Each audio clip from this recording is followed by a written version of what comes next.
So I haven't posted anything to this channel for quite a while, and I probably need to do so. I picked up this John Deere 5 sickle bar mower over in Illinois probably 2 months ago or so, and always wanted one. I've got to realize that these mowers were made back in the 30s and 40s, I believe. Somebody correct me if I'm wrong in the comments section, but anyway, it was not in bad shape, and I paid $300 for it, probably top dollar really for something like this. And the ad said it was stored inside, and I think it probably was, but even still it needed a lot of work on it. And I went through and wire brush, sandblasted, painted pretty much the whole thing.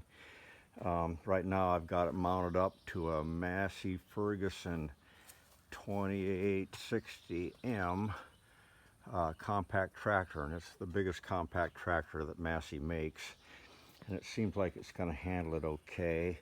I had to custom make some mounts, and you'll see right there and right there I've got it attached to the framework that holds the cab in place, actually,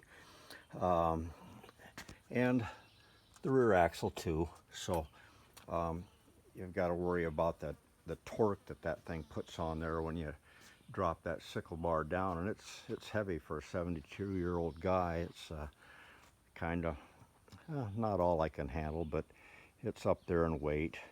I've got a cylinder on it, and right now this piece right here is fractured, and I need to get a new one, but I think it'll work okay for a while. So this thing has not ran in I don't know how long. So we're going to drop the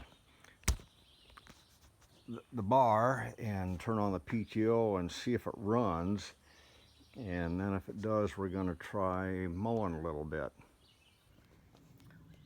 So a few other things I'd say before we hit the PTO button and see if it really works. Right now I've got the inner and outer shoes on this adjusted up as high as it'll go. And the register on it is off just a little bit. You'd see right now I've got the pitman swung all the way one way or the other, and you'll see the joint and the sections of the knives are off a little bit from the rock guards by about 1/8 of an inch, would indicate that we need to reset the register. One thing I would say, with these shoes set all the way up as high as they will go, if you would move them down as low as they would go, that actually will change the angle on the pitman arm and tend to pull the knife that way a little bit, and it would be closer to being in register. So at least while I'm testing this thing out, I'm not going to mess with the register. At some point in time I may do so.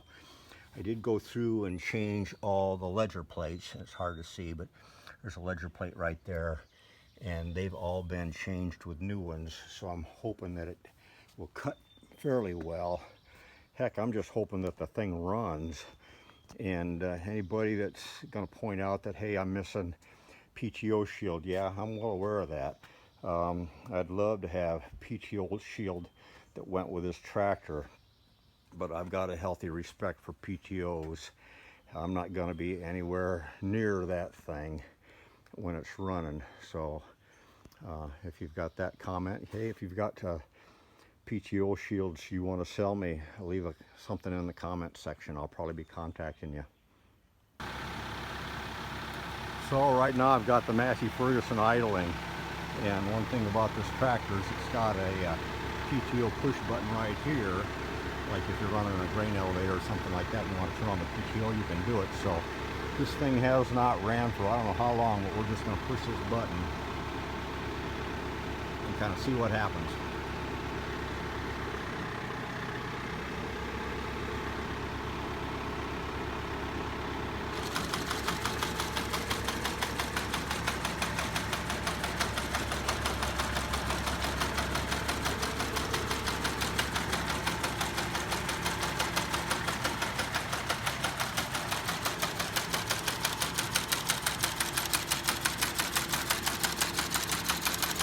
So it's at idle speed right now.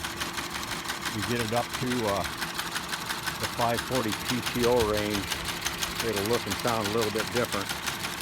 but at least right now it looks like it's gonna run.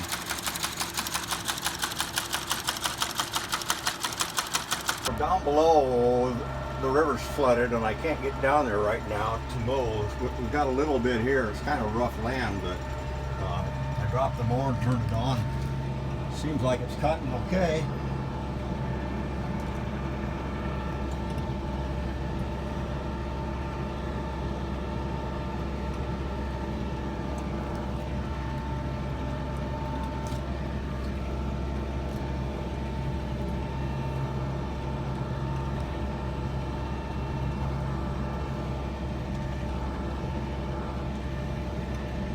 So we'll do a better video sometime when I'm down below with this thing cutting, and we'll get it hooked up to the John Deere too. But for now anyway, I'm happy with what I got.